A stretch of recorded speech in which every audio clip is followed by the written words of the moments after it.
Setiap kepala desa wajib memahami aturan teknis pengangkatan dan pemberhentian perangkat desa dan juga berkoordinasi dengan perangkat daerah teknis di tingkat pemerintahan kabupaten agar tidak menyalahi prosedur dan terhindar dari potensi penyalahgunaan wewenang sebagai kepala daerah di tingkat desa. Terkait kisruh pengakuan perangkat desa Cigadog, Kecamatan Sucinaraja, Kabupaten Garut, Jawa Barat, terkait pemberhentian sepihak oleh Kepala Desa Cigadog, anggota DPRD Kabupaten Garut Komisi 1 dari fraksi PDIP, Dadan Wardiansah, angkat bicara. Untuk lebih jelasnya, saya akan menanyakan kepada Dadan Wardiansah terkait kisruh 4 perangkat desa di Desa Cigadog, Kecamatan Sucinaraja, Kabupaten Garut. Pak Dewan, tanggapannya dari Pak Dewan selaku Komisi 1 DPRD Kabupaten Garut terkait kisruh 4 perangkat desa yang menurut 4 perangkat desa diberhentikan sepihak. Silahkan Pak Dewan tanggapannya. Kalau misalnya mengenai tentang pengangkatan dan pemberhentian aparatur pemerintah desa, tentunya itu sudah ada regulasi yang mengaturnya. Itu kan sudah dituangkan jelas di dalam Permendagri 67 tahun 2017, bahwa di situ sudah ditentukan semua klausul mengenai pengangkatan dan pemberhentian. Memang berhubungan dengan yang barusan ditanyakan desa tersebut, kita juga kan udah mendengar informasi-informasi di beberapa media itu tuh. Tapi secara resmi ada pengaduan ke Komisi 1 juga kan itu belum. Ya, kita belum. Nah, tapi sebagai mitra dengan DPMPD khususnya yang terutama dengan pemerintah yang mengatur tentang pemerintahan di desa, itu kan tentang pengangkatan sudah diatur ya di PP di Permendagri tersebut.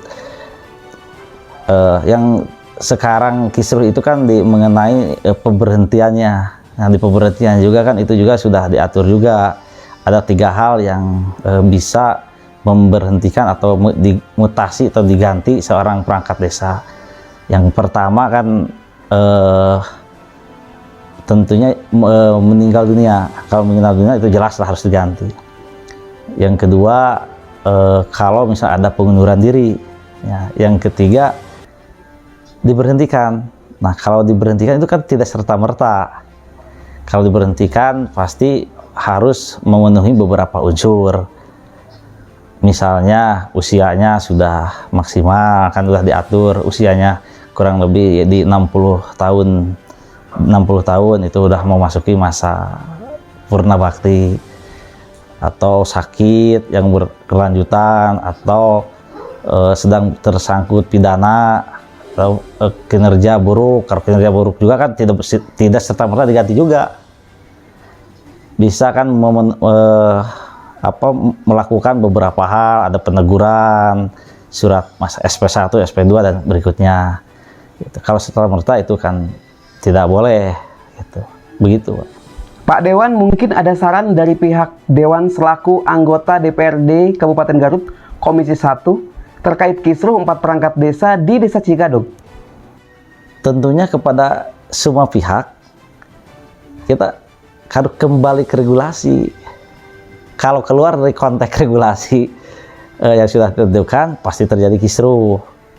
Jadi kalau pengangkatan aparatur pemerintah desa itu jangan ditarik ke ranah politis.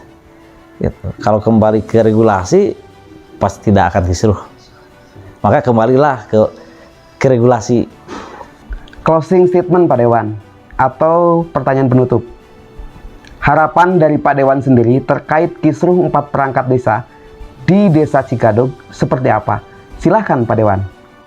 Kalau harapan saya tadi tentunya ketika ada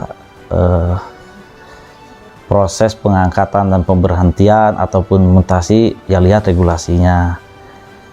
Yang kedua tadi jangan ditarik ke ranah politis. Kalau itu ada karena kan ini berlainan. Nah, kalau dulu itu kepala desa itu murni prerogatif kepala desa. Kalau sekarang sudah diatur lagi dengan mekanisme tadi Permen Dagri 67.